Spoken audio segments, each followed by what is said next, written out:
Bonjour, merci Charline, merci Benoît pour cette transmission.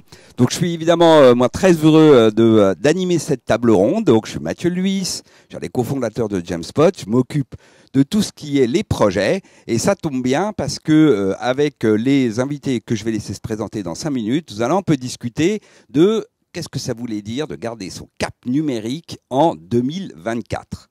Donc, pour déjà commencer, pour que vous puissiez un peu comprendre et vous mettre dans l'ambiance, je vais laisser chacun se présenter. Alors, juste pour info, il faut savoir que Audrey est en distanciel. Donc, voilà, on peut avoir un petit décalage, nous, dans les retours d'Audrey. Donc, soyez pas surpris s'il y a des petits temps de réponse, des petits silences de réponse. C'est qu'on est tout simplement en train d'écouter les réponses d'Audrey. Du coup, on attaque. Audrey, je te laisse te présenter en quelques mots. Voilà. Bonjour à tous. Donc, je ne sais pas, vous m'entendez bien.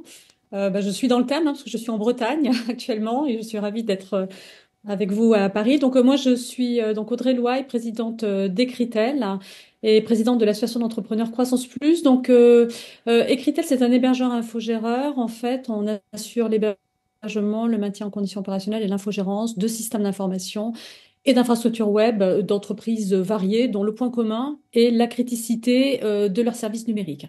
Voilà, et on assure donc tout ce qui est compliance personnel, RGPD, HDS, financière, PCI-DSS, et on est aussi en cours de certification Secnum Cloud. Voilà pour Ecritel, donc c'est une boîte de 250 collaborateurs basée un petit peu partout en France. Et je suis également donc présidente du réseau d'entrepreneurs Croissance Plus. Croissance Plus, c'est 480 PME, ETI françaises engagées dans la croissance, et en fait qui ont la particularité d'avoir tous choisi de partager les fruits de la croissance au-delà des minimums légaux. Voilà en quelques mots. Merci beaucoup. Du coup, ensuite, Caroline, est-ce que tu peux nous raconter un petit peu en quelques mots ce que tu fais? Oui, merci. Bonjour à tous, Caroline Pailloux. J'ai fondé il y a un peu plus de 10 ans Ignition Programme, qui est une entreprise dans les RH qui fait du recrutement, de la formation au management et grosso modo tout ce qui a trait au recrutement et à la rétention des talents avec un focus sur les startups et les scale-up, même si on va au-delà, mais une expertise sur ce domaine-là. Merci Caroline. Jean-Baptiste. Bonjour. Pardon, bonjour, Jean-Baptiste Piacentino. Je travaille pour Clever Cloud. Je m'occupe des alliances, des partenariats, des projets collaboratifs. Alors Clever Cloud, en quelques mots, c'est un opérateur de cloud français, souverain. On est évidemment compatible avec les qualifications diverses et variées, hébergement de données de santé, Secnum Cloud et autres.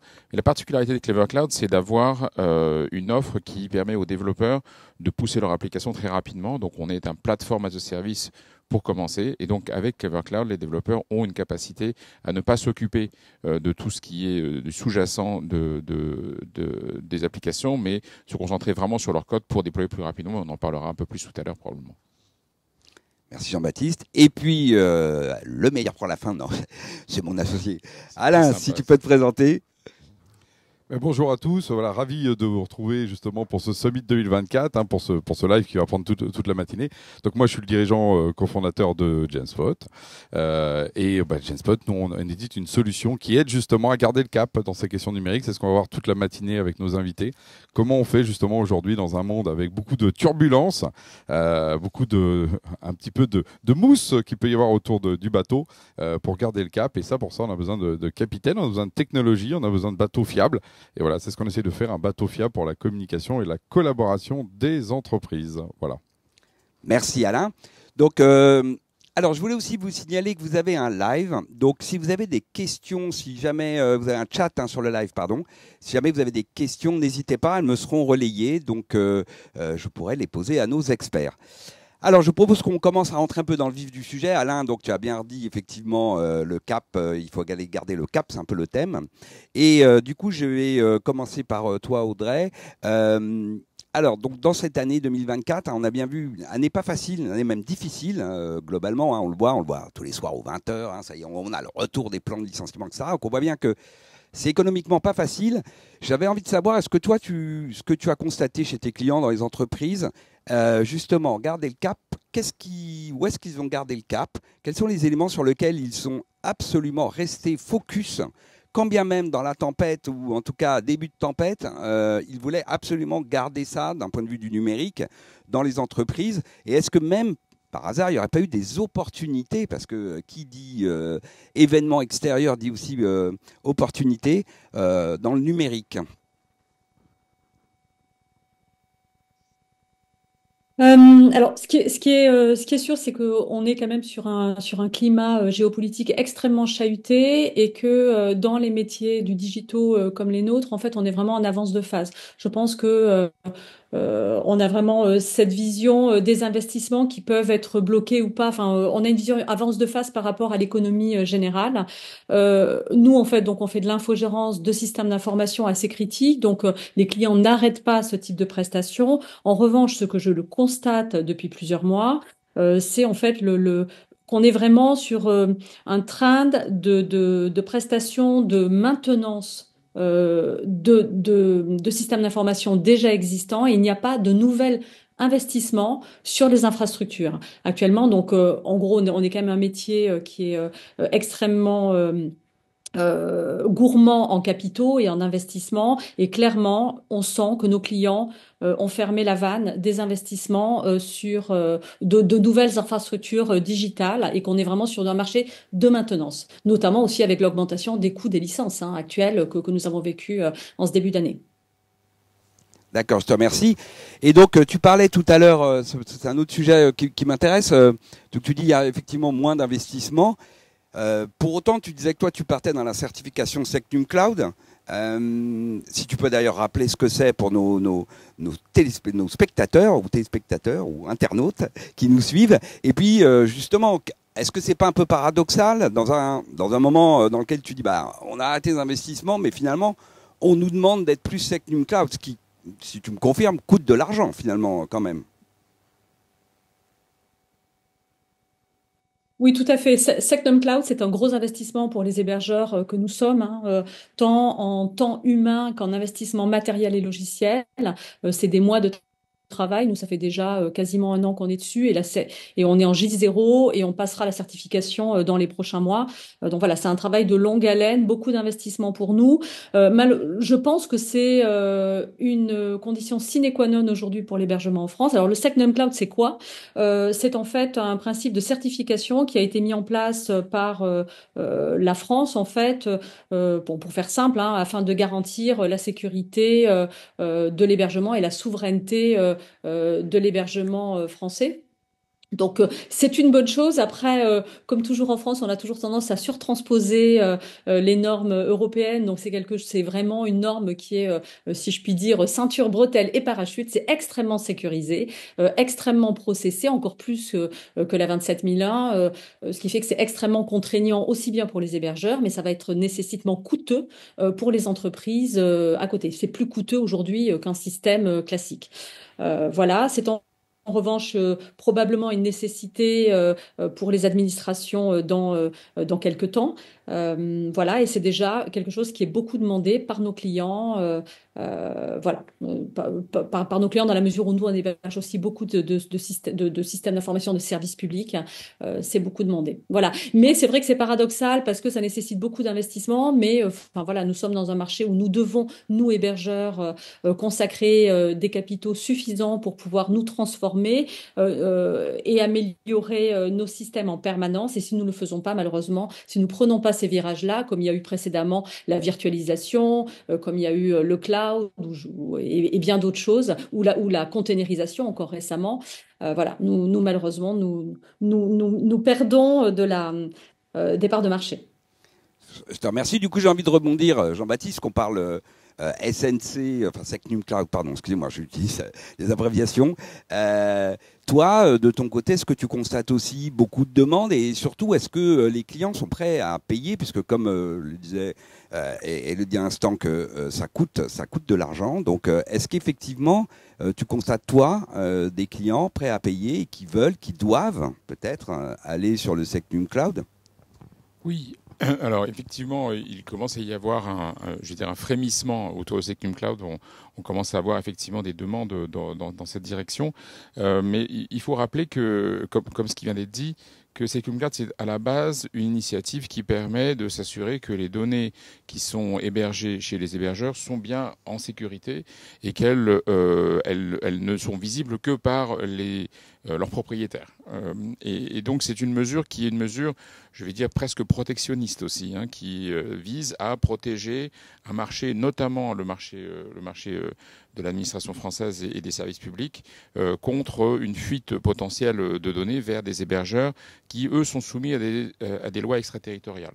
Les lois extraterritoriales, qu'est-ce que c'est? C'est les lois américaines en particulier qui disent que à partir du moment où les données sont hébergées par une entreprise qui obéit aux lois américaines, peu importe l'endroit où ces données sont stockées, que ce soit dans le Montana, en Arizona, en Irlande, en Finlande, en Allemagne, en France, ces données sont exploitables par les services publics américains et éventuellement avec la porosité qu'on peut craindre pour une fuite de données qui pourrait aller alimenter des entreprises qui, elles, ne dépendent pas de l'État américain, mais qui sont des entreprises privées. Et on voit bien la crainte qu'il y a ici, notamment pour les données de santé, mais aussi pour des données de type bancaire, de type financière, de pouvoir aller entraîner des systèmes d'intelligence artificielle en particulier, d'intelligence artificielle, pardon.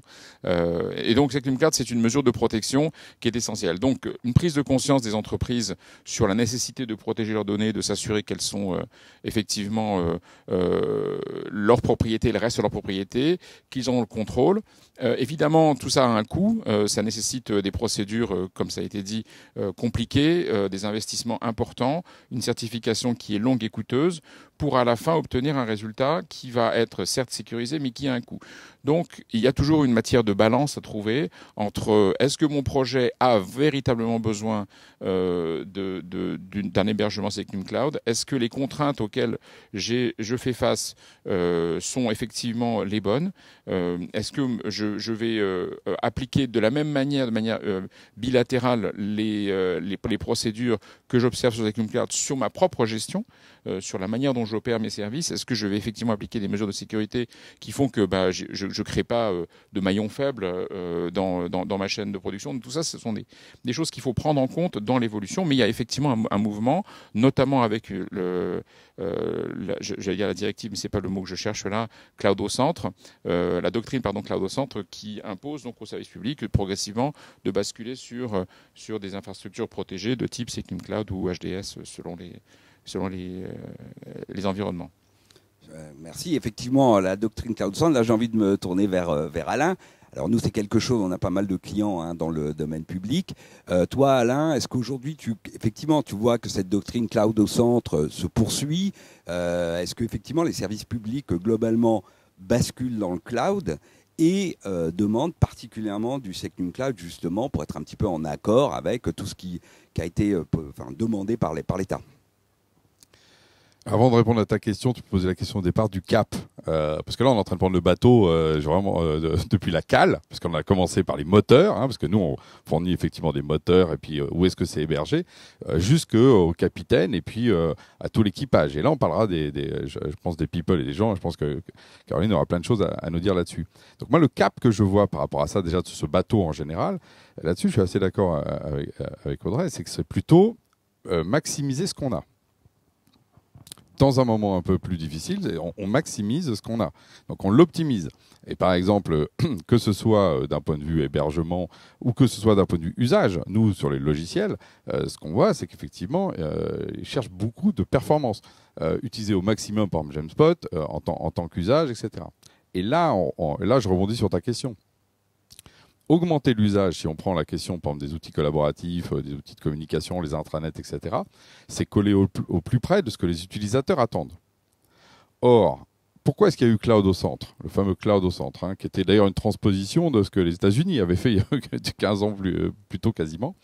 C'est l'idée de dire les outils dans le cloud. Donc dans le cloud, ça veut bien dire, c'est des ordinateurs qui vous appartiennent pas, mais c'est d'autres qui le gèrent, donc qui l'hébergent, qui l'infogèrent, comme ce que fait Audrey avec Écritel.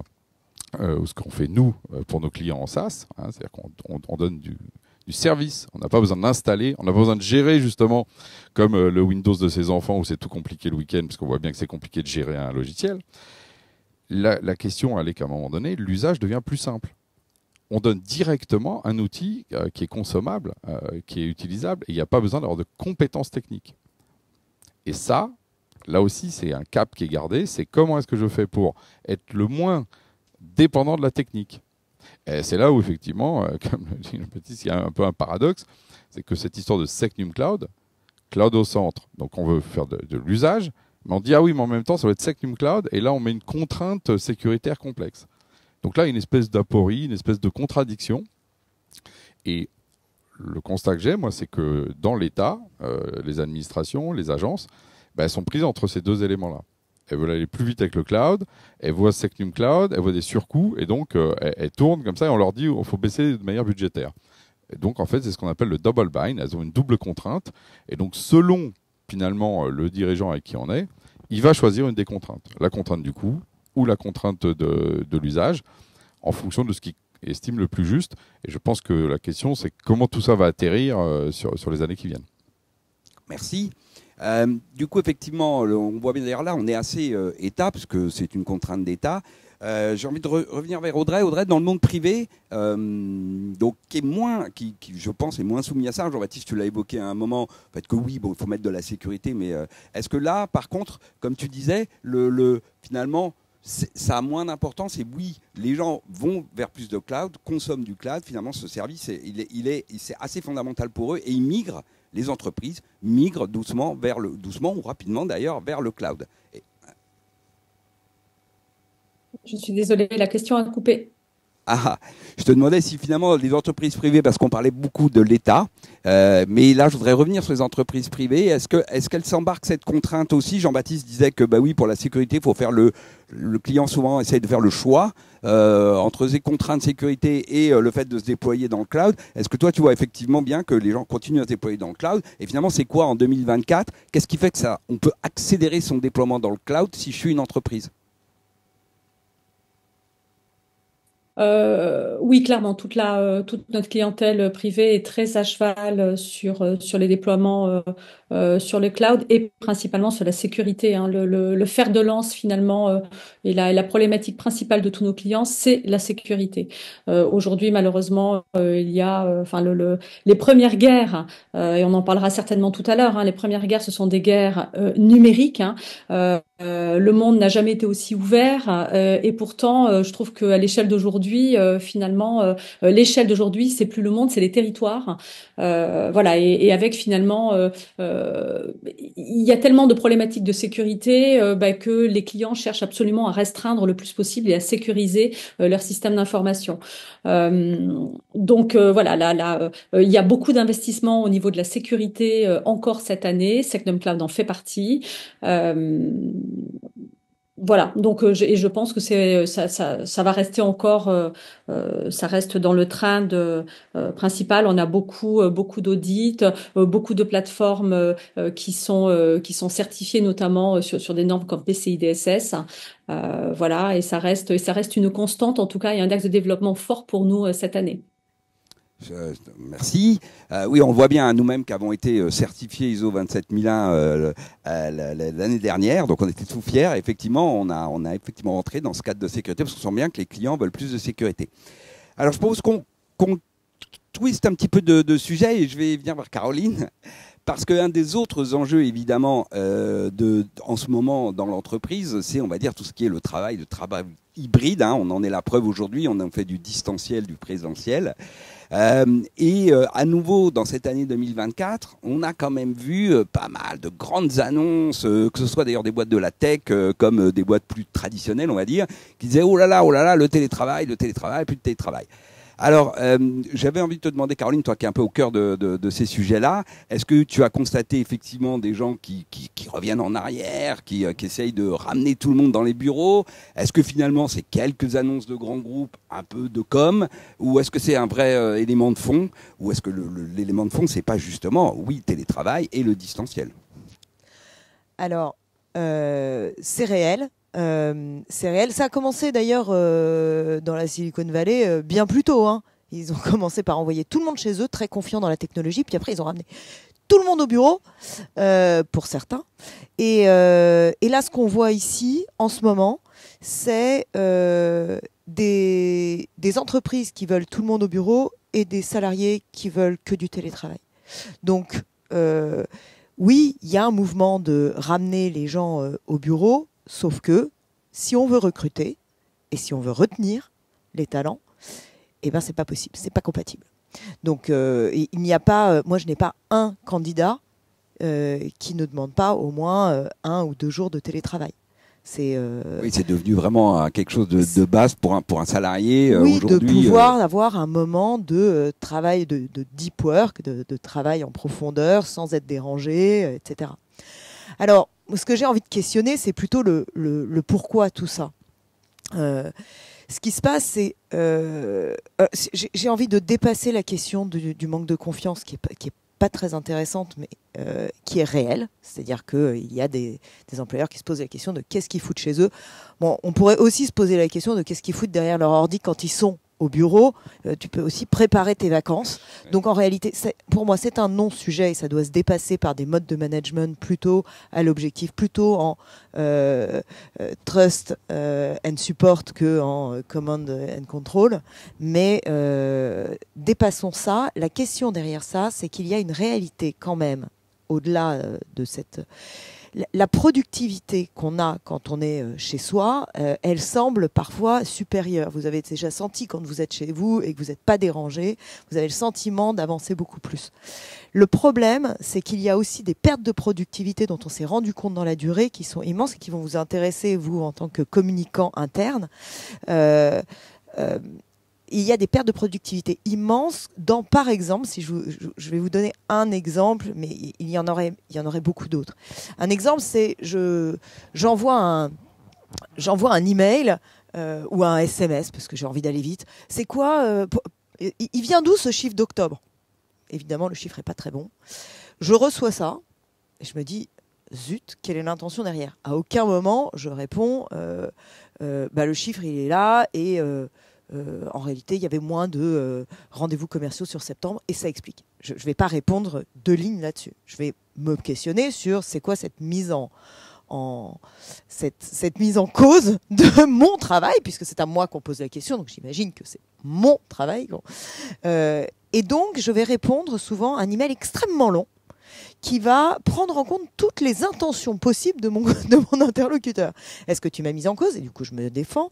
Est-ce que tu avais besoin de ça? Parce que peut-être, en fait, c'est pas que tu me mets en cause, mais peut-être tu en as besoin pour telle autre raison, tel autre projet sur lequel je sais que tu es. Peut-être tu en as besoin pour telle personne qui t'a mis la pression, et du coup, je vais te donner des arguments pour l'autre personne. Du coup, je me retrouve, au lieu de te répondre en 2 lignes, à te faire un email. Vous avez déjà vécu ça? Cet email hyper long qu'on fait pour essayer de dénouer toutes les intentions possibles de son interlocuteur. En fait, c'est un phénomène qui s'est beaucoup développé dans le remote, qui fait perdre toute la productivité que le remote peut apporter. Donc, on a vraiment ce sentiment qu'il y a un problème d'humain quand je vais te voir à ta place et que je dis avec mon body language, le chiffre d'octobre, d'abord je ne vais pas le dire pareil, le chiffre d'octobre, là, il m'a un peu inquiété pour mon projet. Donc déjà, je ne vais pas le dire pareil, je vais avoir quelques mots de plus, je vais avoir un body language qui est soit je te mets en cause, soit... Et donc, on va direct à l'objectif. Et donc, je peux te répondre tout de suite et en 2 phrases, mon body language, mes mots choisis vont répondre. Et c'est cette productivité de l'humain, du ressenti, de l'intuition qu'on perd dans le remote. Et néanmoins, ce que je trouve intéressant, c'est qu'il y a l'IA. C'est-à-dire que avec ChatGPT, aujourd'hui, l'email très long, il prend beaucoup moins de temps déjà. On ne prend plus 1 heure pour écrire même un mail très long. Donc on peut le dicter, on peut lui dire restructure-moi ce truc, fais-le plus gentil pour lui. Il m'énerve, mais fais-le plus gentil pour lui. Et on pourrait s'interroger sur la possibilité, moi j'aimerais bien qu'on aille vers des chats GPT qui soient programmés pour faire de la communication non violente et qui nous feraient gagner énormément de temps dans la com interne en disant C'est quoi ton intention quand tu lui demandes ça? Parce que lui, il va se poser la question. Alors, j'aime beaucoup ton idée. Il y a 2 points que je retiens effectivement, parce que nous, on le vit. Alors, nous, on est une boîte, pour ceux qui ne le savent pas, 100% remote, Jamspot, même si aujourd'hui, on est dans les locaux. On a quand même gardé des locaux pour ceux qui veulent venir de temps en temps un petit peu partager une expérience collective. Et donc, ça me permet de rebondir sur ce que tu dis, parce que nous, on l'a constaté. J'ai envie de revenir vers toi, Alain, parce que, alors, on est quand même des outils qui sont censés être efficaces, efficients pour le travail en distance. Et nous, chez Jamspot, on sait qu'on a les outils, bien sûr, mais on sait que ça ne suffit pas. Et j'ai envie de revenir vers toi pour que tu nous donnes un petit peu les clés, en tout cas, de ce que nous, on voit chez nos clients, ce qui marche pas, ce qui marche aussi chez nous, pour justement redonner ce fameux contexte dont tu parles, qui effectivement nous a semblé, nous aussi chez Jamspot, assez fondamental pour ne pas perdre de l'info et qu'effectivement les gens puissent se braquer très vite, comme tu dis, sur un simple messenger où c'est très court en plus. C'est quoi ce chiffre? Ah oui, ça peut créer de l'info. Alors Alain, j'ai envie que tu nous donnes un petit peu ton retour là-dessus. L'éclairage nous qu'on apporte, il est effectivement il est double. Il est déjà sur la question quand même, et je vais faire comme on a commencé. J'ai commencé par la cale, par les outils. C'est-à-dire que effectivement, les outils, on va dire anciens, mail, SMS par exemple, ils sont pas assez subtils. Donc il y a aussi le fait que quand on prend une plateforme de communication générale, en fait il y a plein de façons de communiquer et qui vont être beaucoup plus subtiles que par SMS ou par mail. Et donc déjà ça change parce que je vais être dans un contexte. Je vais par exemple être si je suis dans un flux de commentaires autour d'un sujet par exemple, je sais que d'autres gens me regardent. Et c'est comme ici, par exemple, tu vois là on est dans un dispositif, on n'a pas le même comportement que si on était à la machine à café tous les 4. 5. Tu vois, d'ailleurs, intéressant le dispositif, du coup, avec une personne en distance. Parce que Audrey n'aurait pas de café si elle était loin, la pauvre. Voilà.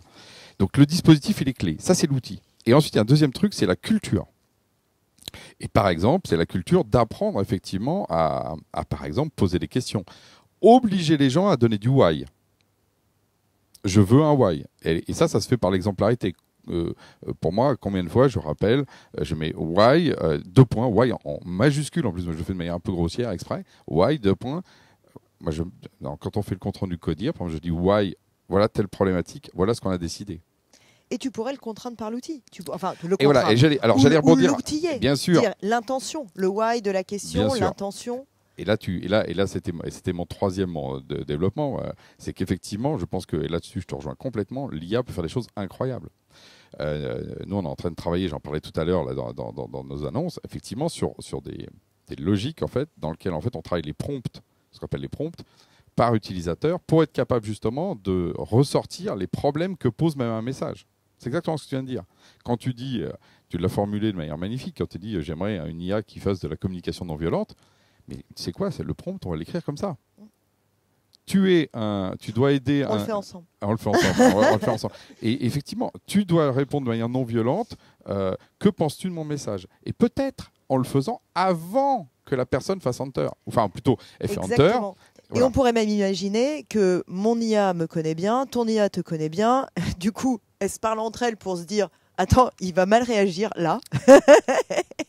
Et du coup, de préparer un peu le truc avant. Mais c'est nous qui appuyons sur Enter. Donc là, on arrive effectivement sur tout ce que l'IA. Et on parlait du garder le cap. Moi, ce que je vois aussi, c'est que dans le même temps que tout ce qu'on s'est dit, on voit plutôt effectivement des gens qui sont plutôt maintenance, performance, ce qu'ils ont.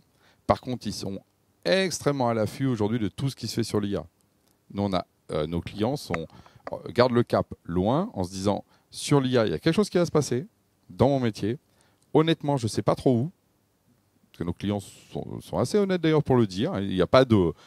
Et même s'il y a des blogs qui expliquent tout là-dessus. Et on a énormément de dialogues aujourd'hui, de conversations très riches avec eux pour voir où est-ce que l'IA va atterrir dans leur processus métier et apporter justement des réponses RH ou productivité. Et ça, je pense qu'effectivement, quand l'investissement va repartir, l'IA va prendre une place centrale et nous, on s'y prépare. Ah, donc ça y est, on a prononcé le terme magique, celui qui fait... qui excite un peu tout le monde, hein, c'est vrai, ces 2 dernières années, on va dire. Et j'ai envie de revenir vers chacun de vous, parce que c'est quand même un peu au cœur, effectivement, de ce qu'on se dit être le futur du numérique dans l'entreprise, c'est IA. J'ai envie de revenir vers chacun de vous pour avoir un peu votre point de vue sur, finalement, l'IA, c'est du rêve ou c'est une réalité? C'est-à-dire que... oui, on s'imagine plein de choses. D'ailleurs, Caroline, tu as toi-même imaginé une IA qui pourrait nous comprendre et puis interagir avec notre collaborateur en prenant en compte nos sentiments. OK, Mais dans la réalité aujourd'hui, qu'est-ce que vous constatez, chacun de vous quatre? C'est quoi les projets? Est-ce qu'il y a des projets IA? Est-ce que voilà, qu'est-ce qui les intéresse? Audrey, si tu peux démarrer là-dessus? Ouais, très bien. L'IA, pour nous, c'est absolument essentiel parce que d'abord, on consomme de la data. Nous, on consomme de la donnée, donc on a des bases de données de plus en plus volumineuses, on a beaucoup de tâches répétitives, on a beaucoup de reporting, des contraintes réglementaires, on en a parlé avec Secnum Cloud. Et puis aussi une évolution de nos collaborateurs, en fait, qui se sentent un peu débordés par rapport à toute cette augmentation de traitement un peu administratif. Nous, on a des ingénieurs en informatique, ils n'ont pas du tout envie de se taper du reporting de données. Voilà, on a aussi des catalogues produits de plus en plus importants.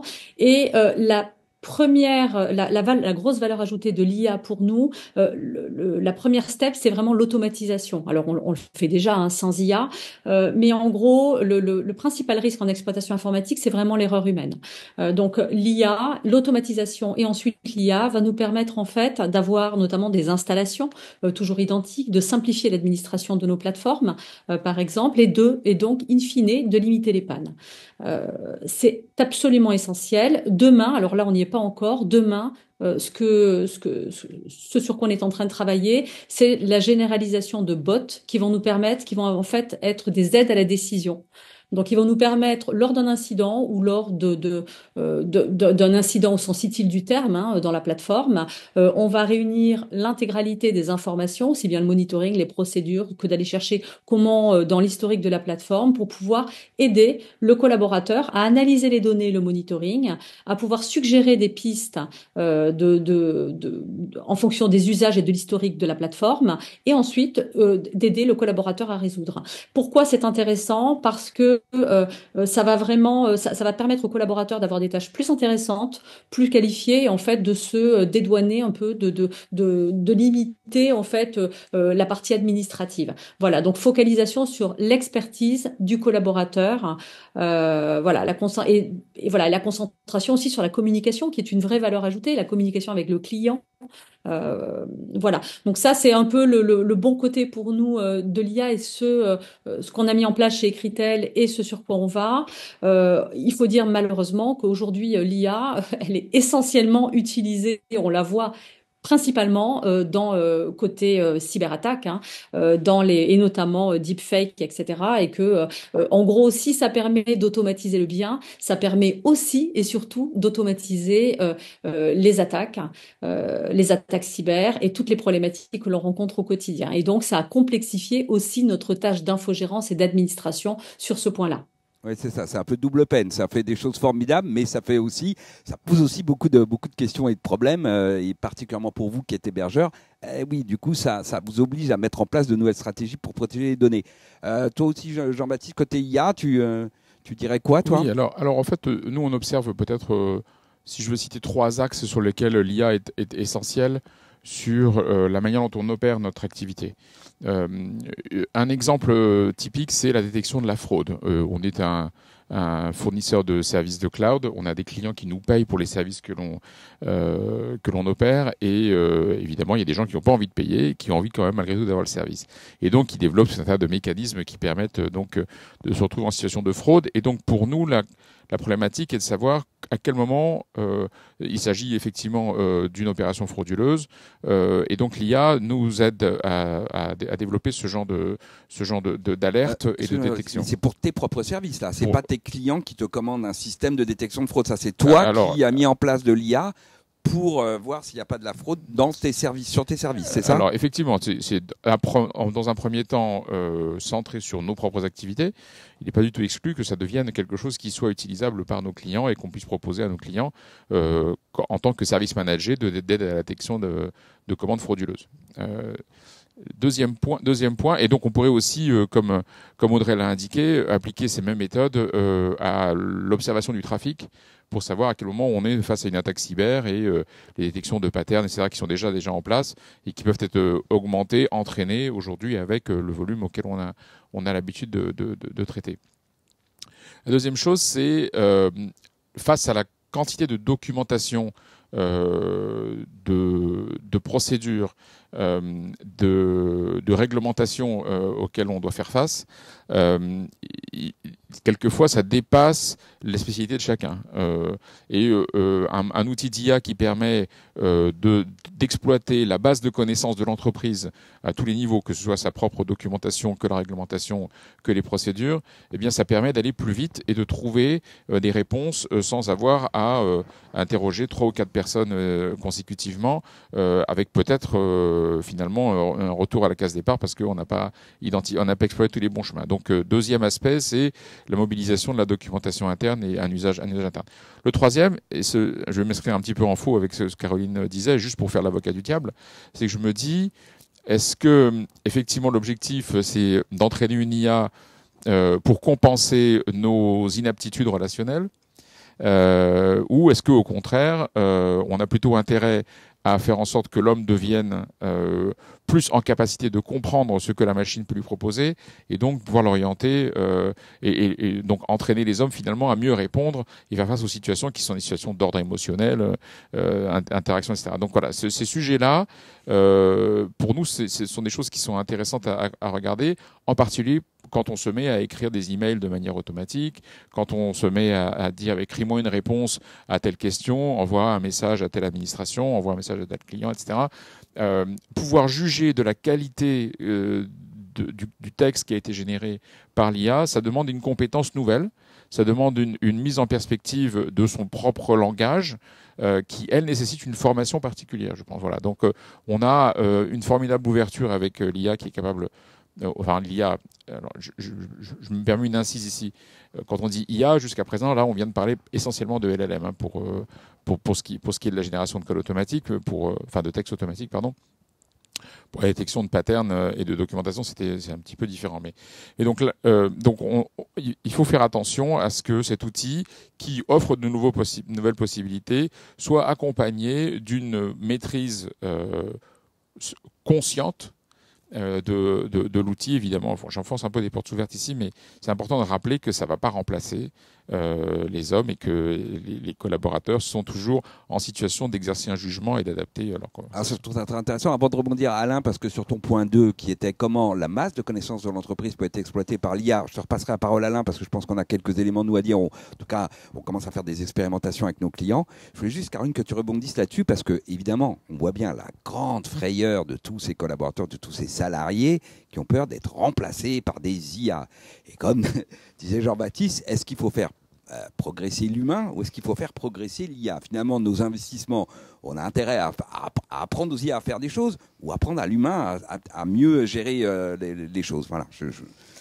Ouais, c'est vaste, il faut évidemment les deux. Non mais je te remercie de ce que tu as dit parce que c'est une précision très importante. Quand je dis l'IA va nous permettre de peut-être mieux gérer les intentions, en fait, ça ne marche que si elle fait progresser l'humain. C'est-à-dire que si elle pose la question, elle permet à l'humain de décomposer la manière dont il interagit avec les autres. Donc, autrement dit, on peut constituer des prompts, en tout cas en LLM, on peut constituer des scénarios qui permettent, avec l'expertise de gens comme nous dans les RH et qui travaillons dans l'humain, sur la communication non violente et d'autres techniques, on peut formater ces systèmes à peu de frais pour permettre à chaque individu de progresser dans son interaction. Et c'est là que je trouve ça intéressant parce qu'en fait, on va avoir, si on se débrouille bien, si on fait ça, d'aider par ces systèmes à progresser dans nos relationnels et à décomposer notre relationnel, si on fait ça, on va permettre une bien plus grande intelligence émotionnelle de chacun. Puisqu'on pourra poser la question à grande échelle de c'est quoi ton intention. Il y a énormément de gens qui se posent jamais la question de l'intention de leur message. Donc quand tu dis c'est culturel, la culture c'est très long. Donc quand tu disais où est l'investissement, si tu dois changer la culture, moi je propose ces services-là, ça va pas à la même vitesse que de faire un prompt qui va chez tout le monde et qui pour tout le monde demande quand tu poses cette question, quelle est ton intention sincère. Et quand tu disais rêve ou réalité sur je rêve de choses dans l'IA. Mais la réalité, c'est que un chat GPT est déjà capable de faire des mini-coachings. Et d'ailleurs, je ne sais pas si vous avez posé cette question à votre chat GPT, mais si on lui demande qu'est-ce que tu sais de moi dont je n'ai pas conscience, il dit des choses pas du tout inintéressantes. Donc, il a déjà cette décomposition de qui on est en tant qu'humain, etc. Si en plus on le prompte en lui disant, mais en fait, dans une conversation, voilà ce qui se passe. Il y a l'intention, il y a le ton, il y a le body language, il y a tout ça.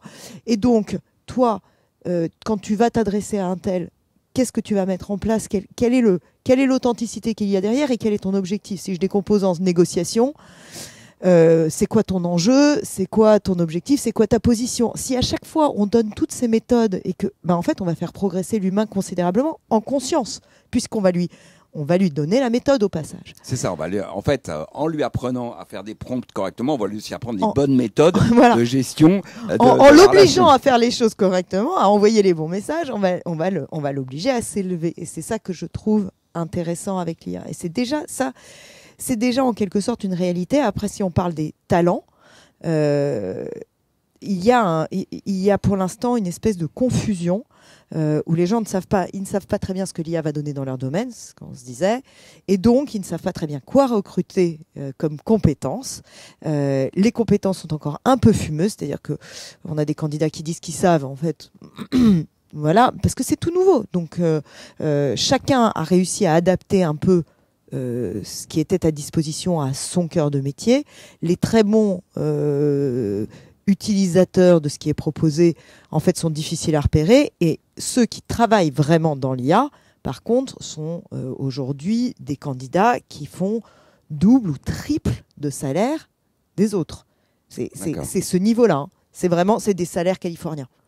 Donc, il y a une espèce de... Soit ce sont des experts IA, et dans ce cas-là, on a vraiment, effectivement, pénurie. Soit ce ne sont pas des experts, ce sont simplement des gens qui savent utiliser les outils à disposition. Et là, les entreprises ont encore du mal à écrire leur scorecard sur le sujet. Et les talents ont un peu du mal à défendre ce qu'ils savent faire et à savoir s'ils savent faire mieux que les autres.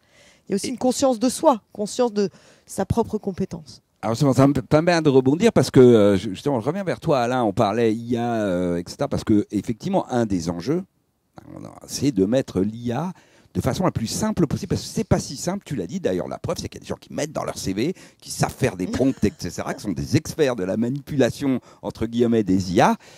Et je pense que nous, on a un enjeu, Alain, tu pourrais le dire, justement, nous on se questionne beaucoup sur, au sein de l'outil, des outils comme les nôtres, comme Genspot, comment on peut mettre à disposition facilement une IA qui va apporter de l'aide, parce que c'est comme surtout ça, sans que tu aies besoin de faire un master en IA, pour pouvoir l'utiliser de façon efficace au sein de ton entreprise.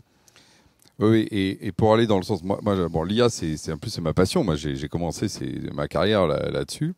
Il y a quand même dans cette IA générative quelque chose de très très puissant. Moi, par exemple, il n'y a pas une semaine qui ne se passe pas dans lequel j'ai pas un prompt, un usage de l'IA que je découvre nouveau et qui quelque part m'ouvre de nouvelles perspectives. Alors que vraiment, je baigne dedans depuis tout petit. Donc ça, c'est juste pour rappeler quand même la puissance de cette capacité. Et nous, du coup, effectivement, comme tu le dis, Mathieu, effectivement, notre sujet, c'est de dire, en fait, on a bien une technologie qu'on peut donner de manière très simple. Hein, tu donnes un chat GPT à tout le monde, et puis finalement, tu as une sélection darwinienne. Hein, quels sont ceux qui sont capables de faire du prompt et d'avoir finalement une méta-analyse sur eux-mêmes ? Parce qu'en fait, il faut avoir une méta-analyse pour faire des méta-prompts. C'est-à-dire, je me comprends, je comprends mes lacunes, et donc je suis capable de moi-même créer les demandes implicites à quelqu'un. Donc, je suis à la fois mon coach et je reçois ce que le coach automatique me donne. Bon, ça écrème beaucoup de gens. Hein. Voilà. Donc nous, notre objectif, c'est de ramener ça dans les usages. Parce que par contre, c'est de ramener ça dans les usages un peu lambda. Et je reprends d'ailleurs les points que vous avez dit. Hein. Moi, je vois 3 grands piliers. Pilier numéro 1, c'est tout ce qui est génération de contenu. Et oui, aider à écrire du contenu. Synthétise-moi ça. Fais-moi une transcription, mets-le-moi dans une autre langue que je connais pas, sors-moi les éléments saillants, donne-moi les points de décision de tel truc. Enfin, tout ce qui est génération de contenu avec un peu ou pas de brainstorm, c'est-à-dire un peu de divergence par rapport au réel. Le deuxième pilier, et là c'est ce que dit Jean-Baptiste et aussi Audrey, et d'ailleurs il y a beaucoup de cas IT, il y a le cas IT, le cas RH, c'est je veux savoir la vérité sur telle question. Quelle est la procédure pour mettre en place l'AVM? Quels sont les droits au congé, étant donné que je reviens de congé mater, mais qu'en fait c'est mon deuxième congé mater et que je suis dans la boîte que depuis 6 mois. Alors, combien? Et alors dans les conventions collectives qui font 400 pages, comment on s'y retrouve? L'IA elle est capable de faire ça. Donc là c'est voilà, gentiment. Donc ça c'est ce qu'on appelle les chatbots. Donc, cette partie génération. 2, les chatbots RAG. C'est un terme un peu moche, mais c'est le terme qui a été pris. Et le troisième, c'est tout ce qui tourne autour des agents. Les agents qui sont plus ou moins, d'ailleurs, autonomes. Parce que tu vois, ça peut être effectivement des agents qui aident soit avant de faire la bêtise d'écrire le post maladroit, ou l'agent qui va être au contraire un agent collectif, voire un agent totalement autonome. Donc on voit les 3 niveaux. Et là aussi, les grands fantasmes, c'est la peur qu'il n'y ait que des agents autonomes dans lesquels on n'ait plus de place. Bon. La réalité aujourd'hui, c'est qu'on en est déjà à ce que quand on met des agents avec des missions, généralement ils sont assez visibles, ils sont contrôlés, donc on n'a pas peur aujourd'hui d'autre chose que ça. Moi, la vraie peur de l'IA, parce que là on est quand même sur une conférence un peu généraliste, moi je la pose à un seul endroit, un seul, c'est la question de l'IA dans les armes automatiques. Voilà. C'est là où on a un risque systémique social. Mais dans le monde de l'entreprise, je pense qu'on se fait beaucoup peur. Par contre, dans le domaine militaire, je pense que là, il peut y avoir des ravages et qui, effectivement, deviennent un peu incontrôlables, avec des effets de coût aussi qui deviennent aussi un peu effrayants dans ce qu'on peut prévoir par rapport à ça. Donc, je ne voudrais pas finir la non, conférence. Justement, je pense qu'on va, même si c'est un point et un sujet extrêmement intéressant, je propose qu'on passe, parce qu'il nous reste que 10 minutes, et on a eu quand même quelques questions. Donc, je propose qu'on essaie de répondre aux questions dans nos 10 dernières minutes. Alors, la première, c'est... alors, je la pose à tous les 4, répond qui veut. On a quelqu'un qui nous demande comment expliquer que les outils français soient encore peu utilisés par rapport aux outils américains, malgré le problème connu des lois extraterritoriales. Est-ce que qui a un avis là-dessus ? Alors moi, je veux bien répondre, c'est que jusqu'à présent... Moi, j'ai Pardon. premier mot. Non, vas-y Audrey, vas-y. Vas-y Audrey, vas-y. J'ai juste raté le premier. Non, mais j'ai pas entendu. Je suis désolée. Là, le premier mot de la question. C'est comment expliquer que les outils français soient encore peu utilisés par rapport aux Américains dans le cadre des fameuses lois extraterritoriales. Alors, donc D'accord. Bon. Ouais, Moi, vas-y. Vas-y Audrey, vas-y. Ok, merci. Je trouve que c'est une très bonne question. Ce qui est malheureux, c'est qu'aujourd'hui, il y a quand même 75% de la dépense numérique qui est américaine. Et je trouve ça absolument. Voilà, notre top 1 d'assaut, il représente à peine 2% du CA du premier américain Microsoft. Et malheureusement, moi, je trouve qu'en France, les préjugés, on la dure encore. Alors, pourquoi? On dit les solutions françaises, elles sont chères, elles sont pas assez avancées en termes de fonctionnalité, elles sont pas user-friendly. Alors, qu'est-ce qu'on entend encore? Qu'en fait, il y a des habitudes aussi bien ancrées au niveau des acheteurs qui préfèrent faire appel ou qui ont plus confiance dans les solutions américaines. Voilà. Et puis, globalement, quand même, je trouve que les solutions françaises ne sont pas suffisamment visibles par rapport aux géants américains, notamment pour des questions de budget. Donc, il y a vraiment, je trouve, un manque de considération et de sensibilisation et notamment de compréhension des enjeux de souveraineté dont on a parlé au début. Et pourtant, je trouve que le fait de faire appel à des solutions françaises, c'est une opportunité aussi bien pour les PME que les ETI, parce que d'abord, ça renforce la confiance des clients par une meilleure protection des données. Et c'est quand même, on l'a vu tout à l'heure, une condition sine qua non pour nos clients. C'est une question aussi, ça va amener de la transparence et de la sécurité pour nos clients. C'est aussi un engagement RSE, ne l'oublions pas, c'est-à-dire c'est de la proximité, c'est de la proximité en termes d'économie locale et puis aussi d'empreinte carbone. Et ça, c'est un enjeu, on n'en a pas parlé, mais c'est un enjeu qui est primordial pour nos clients aujourd'hui, cette partie RSE. Et puis, je pense que c'est un avantage aussi dans tous les secteurs sensibles pour toutes les entreprises qui opèrent dans la santé, la finance, le juridique, etc., etc. Voilà. Donc, je pense que c'est aussi le gros problème est un problème de communication et de marketing et de valorisation de nos offres en française. Merci beaucoup, Audrey. Juste, Il nous reste 5 minutes. Donc, il y a eu cette question. Est-ce que, en gros, vous pouvez me dire, mais très rapidement, parce que après, on va nous couper, en 2 minutes. Donc, toi, tu disais un petit peu manque de communication et manque aussi peut-être de courage des entreprises pour aller vers les outils français. Qu'est-ce que vous en pensez? Très rapide. Il y a un point qu'on n'aura pas abordé, c'est la collaboration. Là, en l'occurrence, avec JamesPot, nous participons à des projets collaboratifs qui vont effectivement dans la production d'une nouvelle génération d'outils collaboratifs bureautiques qui vont mettre en scène, en œuvre, les compétences d'une grande richesse d'acteurs et compléter. Et donc, face à des géants qui ont une couverture marketing extraordinaire avec une richesse d'offres incroyable, eh bien nous on a la capacité de travailler ensemble, de se mettre autour de la table, de former des consortiums, d'arriver avec des propositions qui combinent les forces de chacun et quelque chose qui est beaucoup plus riche et qui peut être essentiellement français. Et le deuxième point, je voudrais juste rapidement indiquer quelques chiffres. Les investissements en IA aux États-Unis cette année, c'est plus de 1000 milliards de dollars, c'est-à-dire environ 100 milliards par mois. Alors nous, on se bat avec un déficit de 60 milliards, à des économies de 60 milliards, donc on voit la marge. Et donc face à ça, même au niveau européen, c'est difficile de lutter. En revanche, si on mobilise une économie en réseau, si on mobilise des consortiums, on est capable d'apporter des solutions qui peuvent tenir la dragée haute à ces rouleaux compresseurs. Merci Jean-Baptiste.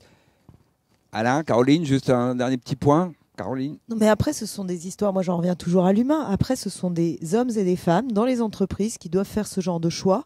Et en fait, on ne peut pas leur demander d'être omniscients sur ces choses-là, et en plus leur métier, et en plus tout le reste.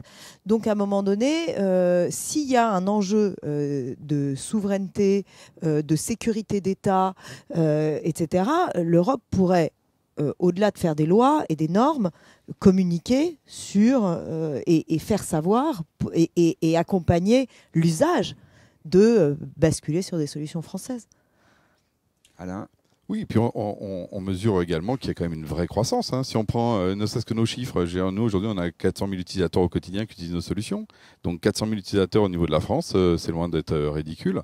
Donc effectivement, comme dit Audrey, il y a aussi le fait tout simplement de redresser la tête et de se dire qu'effectivement ces solutions elles sont quand même plus déployées que ce qu'on pense. Et après, il y a un dernier point qui est le verrouillage du marché.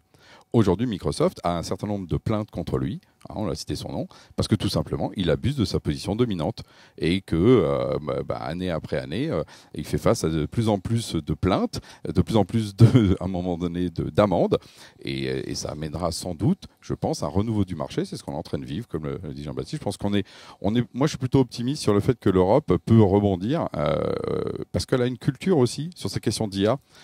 Qui dépasse la question technophile, technologiste, un peu de la Silicon Valley. Je pense qu'il est temps d'inventer un nouveau modèle et c'est ce qu'on essaie de faire modestement tous ici.